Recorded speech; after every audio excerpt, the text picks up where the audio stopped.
Mi invitada en esta oportunidad es María Corina Machado, presidenta de Súmate, una ONG venezolana que se dedica a promover la democracia y además ha estado monitoreando los procesos electorales en Venezuela en estos últimos 10 años. Ella vino a la ciudad de Miami invitada por el Instituto Interamericano para la Democracia a una serie de encuentros académicos en los cuales ha estado presentando un estudio que ha venido realizando durante todo este tiempo que se llama Modelo del Socialismo del siglo XXI o Cómo destruir la democracia democráticamente. En él se explica cómo en Venezuela se han venido desmontando todas las instituciones con la finalidad de controlar el país y mantenerse en el poder. María, bienvenida a nuestro segmento. Muchas gracias. Yo creo que hay un tema urgente que debatir y reflexionar en América Latina, y es precisamente cuál es el estado de las democracias en los distintos países del hemisferio, de las instituciones y de lo que entendemos por democracia. Porque en muchos de nuestros países pareciera que democracia se asocia con elecciones o democracia se asocia con libertad de expresión. Y realmente es importante entender que democracia es mucho más que elecciones, incluso si estas fueran limpias, libres y justas, que al menos en Venezuela distan mucho de serlo. Nosotros sentimos que exponer lo que ha sido el progresivo deterioro de las instituciones democráticas en Venezuela en los últimos años es muy importante. Es muy importante para los venezolanos, pero yo siento que es muy importante para el resto de América Latina, porque nosotros hemos identificado una política, una hoja de ruta, un modelo que se está replicando en otros países, como es el caso de Bolivia, como es el caso de Ecuador, que parte de la toma del poder por la vía electoral democrática, pero que progresivamente va cooptando todos los órganos del poder público, que después va controlando instituciones del sector privado, como son los medios de comunicación, los partidos políticos, la empresa privada o las organizaciones de la sociedad civil, y que le permite entonces, una vez que tienes este control, permanecer en el poder por periodos mucho más prolongados de lo que estaba originalmente contemplado en las constituciones. ¿Cómo lo logran?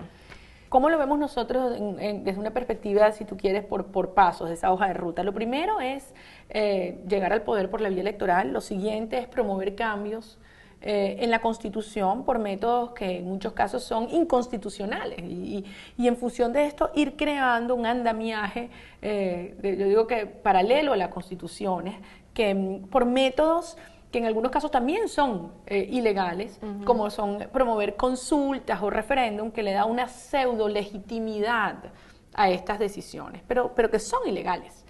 Ahora, una vez que han tenido este baño de legitimidad producto de una consulta popular, es más fácil introducirlas. Entonces se van cambiando las constituciones, se van controlando los poderes, partiendo del poder todo el sistema judicial. Y en función de esto, pues ir entrando progresivamente en la Asamblea Nacional, en el caso venezolano, Consejo Nacional Electoral, el Poder Ciudadano, etc. Háblame de los ejemplos de cómo en Venezuela se ha ido desmontando todas las instituciones públicas. Bueno, el presidente Chávez electo en diciembre del 98, y él inmediatamente propone una Asamblea Nacional Constituyente, desconociendo la Constitución, porque la Constitución venezolana no contemplaba ese mecanismo de reforma constitucional. Inmediatamente se inicia un proceso, además de depuración del sistema o del Poder Judicial. Se crea durante el año 99 una comisión de reestructuración del Poder Judicial que desde entonces hasta la fecha, de forma sistemática, ha ido desincorporando jueces y magistrados que no tienen una posición de absoluta fidelidad incondicional al modelo oficialista chavista. Por darte un ejemplo, en el año 99 en Venezuela habían más de 2.000 jueces en todas las salas. De esos 2.000 jueces, hoy en día en Venezuela, solo 3 continúan en sus labores. Otro ejemplo, cómo se fue logrando el control de la Asamblea Nacional y con mecanismos llamados de leyes habilitantes, se produjo una delegación de la función legislativa en el Ejecutivo, al extremo que en estos años han habido 48 meses de ley habilitante y hay 183 decretos leyes que han emergido del presidente de la República. Bueno, ni hablar el tema del Consejo Nacional Electoral, donde es públicamente aceptado que 4 de sus 5 rectores son fieles seguidores del oficialismo, que además fueron nombrados violando la Constitución, porque debían haber sido electos por una mayoría calificada de la Asamblea Nacional y fueron designados por el Tribunal Supremo de Justicia. Entonces, vamos viendo cómo se van cooptando todos los poderes públicos.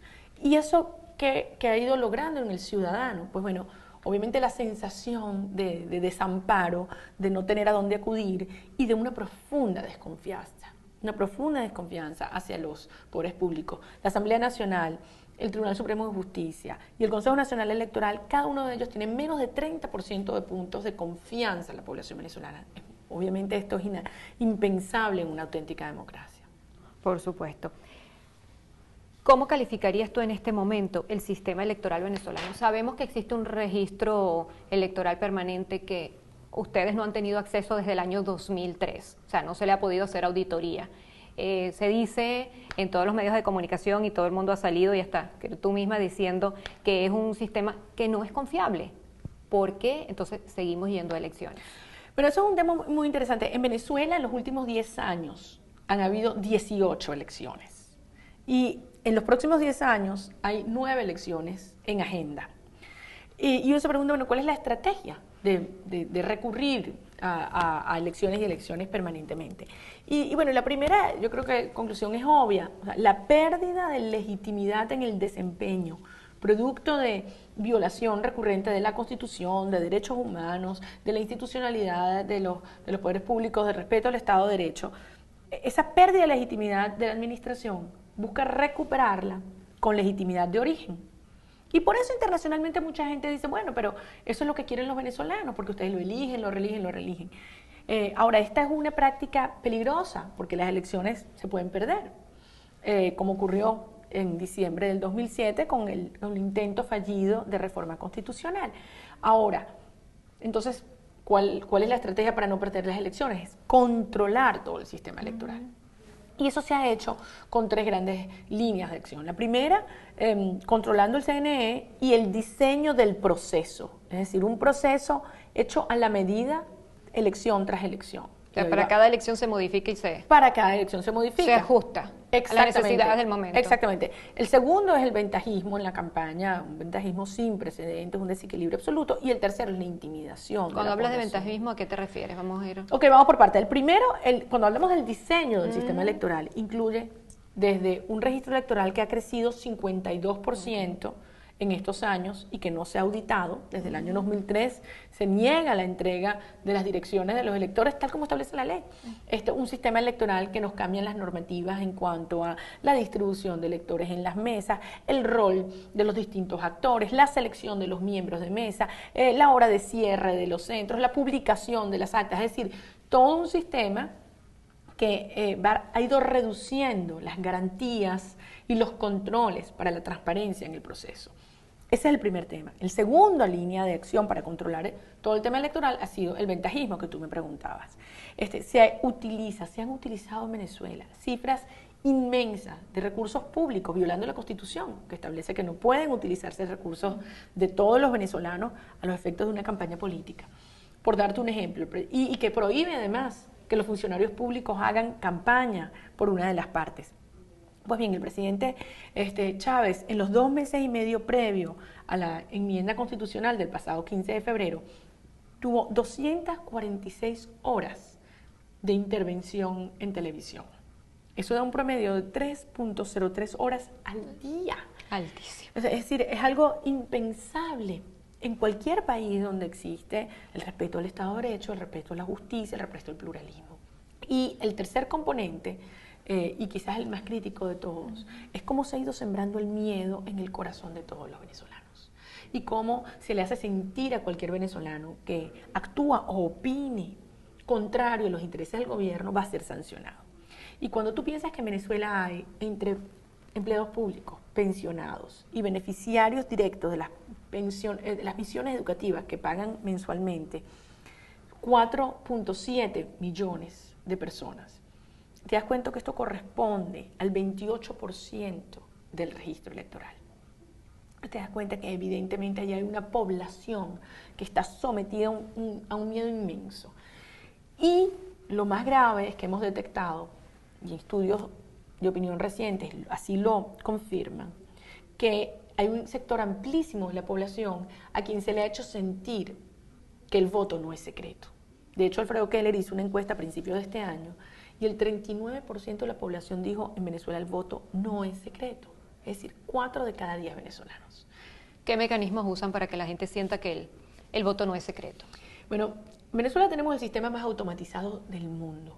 Es el único país en el cual el primer paso al llegar al centro de votación es colocar tus huellas dactilares en una máquina, similar a la que hay aquí en los aeropuertos. Y acto seguido pasas a una máquina de votación que también es automática, que emite unos papeles, unas boletas, cuyos resultados se depositan en cajas y el CNE se niega a abrirlas todas, sino hace una proporción que hemos logrado ir aumentándola hasta un 54%, pero en muchos sitios del país sabemos que eso no se cumple.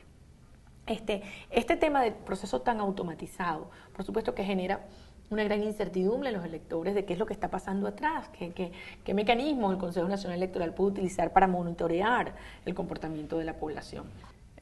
Podemos inferir que había una estrategia de atemorizar a la población con el tema de que el voto no es secreto, al extremo que 4 de cada 10 venezolanos así lo afirman. Entonces, mi planteamiento es, todo el tema electoral ha sido en unas condiciones tan adversas en cuanto a la normativa, en cuanto a quiénes permiten votar, en cuanto a cómo movilizan a los electores y cómo se cuidan las mesas. Por otra parte, una campaña sin precedentes, utilizando toda la fuerza comunicacional del Estado. Y en tercer lugar, el terror. Y aún así, el 15 de febrero, la diferencia a favor de la enmienda y los votos en contra fue de 1.100.000 votos. Es decir, el 6.68% del registro electoral. Con lo cual mi conclusión me hace ser muy optimista acerca del futuro de la democracia en Venezuela. Es que en unas elecciones limpias y libres, la propuesta inconstitucional de reelección indefinida habría sido derrotada ampliamente por una inmensa mayoría. Y eso me hace ser realmente muy optimista acerca del futuro de nuestro país y que a pesar de la intimidación, a pesar de la persecución, a pesar del uso de fondos, siguen esas convicciones democráticas estando presentes en el pueblo de nuestro país. Yo quiero saber, básicamente, si con todo esto que tú nos has relatado ahora, hay posibilidades de ir a unas elecciones en las cuales el pueblo de Venezuela vote y que podamos creer que ese voto realmente es limpio y es creíble, porque evidentemente hay una serie de ventajas que tú a favor del oficialismo que tú nos has relatado ahora. Pero dentro de todo esto, quiero saber cómo podrían hacer entonces, cuál es la solución, cómo se va eso. Si además por ejemplo, una de las soluciones podría ser llamar a observadores internacionales, pero en las elecciones hemos tenido observadores internacionales que han validado estos procesos a pesar de todas las denuncias que ustedes han venido haciendo a través de Súmate. Ellos han sido de alguna manera, podríamos decir entonces, cómplices de todo esto. Es que una auténtica observación internacional tiene que replantearse que el sistema electoral venezolano es totalmente distinto a lo que están acostumbrados a hacer en otros países. Y por lo tanto exige un nivel de involucramiento, de conocimiento técnico, de trabajo en el terreno, que no tiene nada que ver con los procesos electorales tradicionales, donde hay voto manual, donde hay menos mecanismos de intimidación y tecnología para hacerlo. Y por lo tanto, muchos de estos elementos los detectan, otros no tienen cómo comprobarlos y otros ni siquiera pueden identificarlos. Y en efecto, el resultado final es que terminan validando una serie de prácticas que son profundamente dañinas para la creencia y la confianza de los ciudadanos en el proceso electoral. Ahora, una cosa muy interesante que ha pasado en Venezuela es que yo siento que los venezolanos hemos aprendido a diferenciar dos cosas. Una cosa es la confianza en el voto y otra es la confianza en el árbitro electoral o el administrador electoral. La confianza en el Consejo Nacional Electoral, como te decía, está por el orden del 25%, el 27% de la población venezolana, bajísimo. Sin embargo, los venezolanos hemos ido recuperando la confianza en el voto como institución y como un mecanismo de lucha de desafío incluso, a un gobierno que ahora, después que ha hecho 18 elecciones, varias de las cuales han sido totalmente inconstitucionales, teniendo una elección absolutamente legal, prevista para este año, las elecciones de consejos municipales y juntas parroquiales, decidió arbitraria y unilateralmente posponerla. Porque están discutiendo una nueva ley. Y uno se pregunta, ¿cuál es el miedo? ¿Cuál es el miedo de entregar el registro electoral con elecciones? ¿Cuál es el miedo de contar los votos? ¿Cuál es el miedo de quitar las captahuellas? ¿Cuál es el miedo de hacer elecciones? Entonces yo siento que si asumimos este proceso sin ingenuidad, diciéndole la verdad a los venezolanos en términos de lo que las fallas y los obstáculos y los riesgos que detectamos, para que la gente lo asuma como un inmenso, te digo, meta o barrera a superar, pero con conciencia de dónde estamos parados y que pensemos entonces todas las cosas que podemos hacer para hacer unas especies de antídotos a estas manipulaciones y ponerle cada vez más difícil en este caso el Consejo Nacional Electoral, desconocer la voluntad mayoritaria de los venezolanos. Hay cantidad de venezolanos que viven en el exterior que no los dejan registrarse, que no los dejan votar. Hay cantidad de venezolanos que los mueven de un centro de votación a otro, pero hay cantidad de centros de votación donde no hemos tenido testigos también.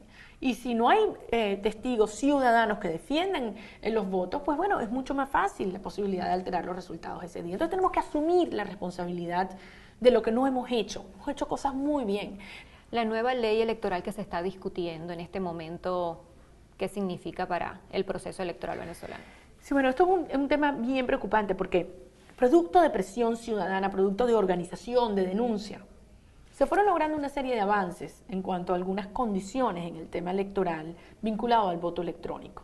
Abrir el 54% de las cajas, cuando en el referéndum se abrió menos del 1%, desconectar las captahuellas, imprimir las actas antes de transmitir, etc. Con gran preocupación estamos viendo que en la actual ley orgánica, en el proyecto que se está discutiendo, la ley orgánica de procesos electorales, todos estos elementos se eliminan.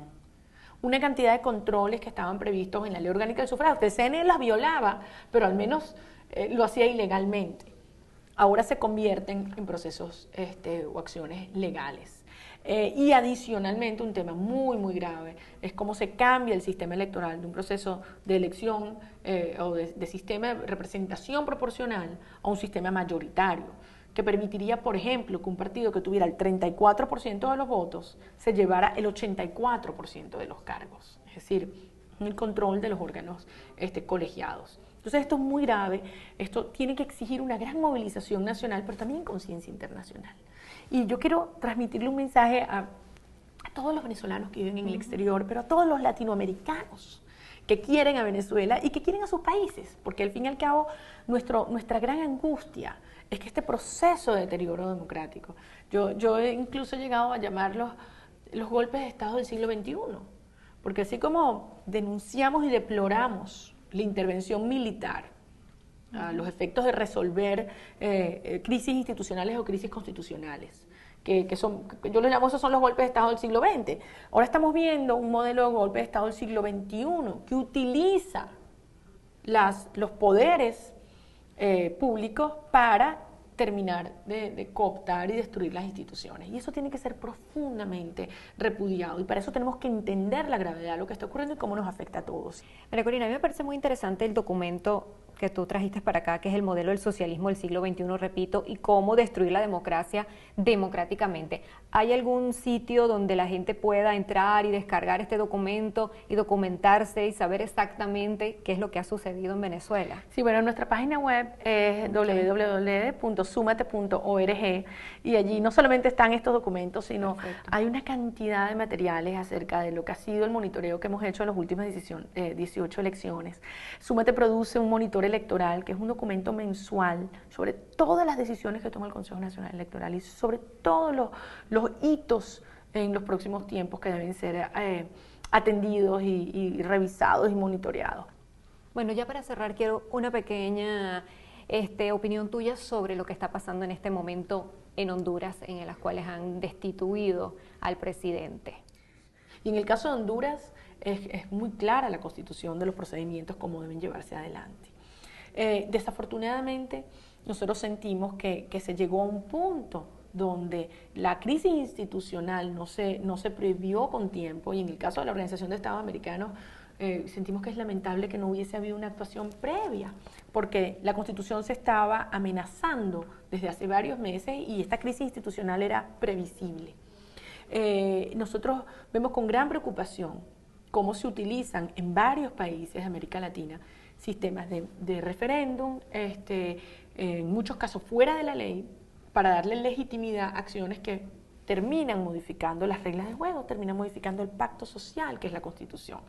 Y cuando eso se hace para favorecer situaciones coyunturales, eso va generando una fragilidad, una inestabilidad constitucional que generan en crisis como la que estamos viviendo hoy en día, que yo creo que no es bueno ni para Honduras ni para el resto de América Latina. Así que yo confío en que los órganos del poder público en Honduras logren canalizar esta crisis por una vía que termine fortaleciendo la democracia en Honduras y fortaleciendo la democracia en el resto de América Latina. ¿Qué te parecen las presiones internacionales para que Zelaya vuelva al poder? Mira, yo siento que la OEA ha sido siempre muy firme en la no intervención. De hecho, eso está planteado en la Carta Interamericana. Y muchos de nuestros presidentes alegan eso permanentemente, pero hay un doble estándar, porque se habla de no intervención en Venezuela, pero el presidente ha planteado incluso enviar miembros de las Fuerzas Armadas a actuar en Honduras. Esto es algo que viola nuestra Constitución y sin lugar a duda tiene que ser rechazado y deplorado por el resto de los países de América Latina. Muchísimas gracias, María Corina, por haber aceptado la invitación. Gracias a ti.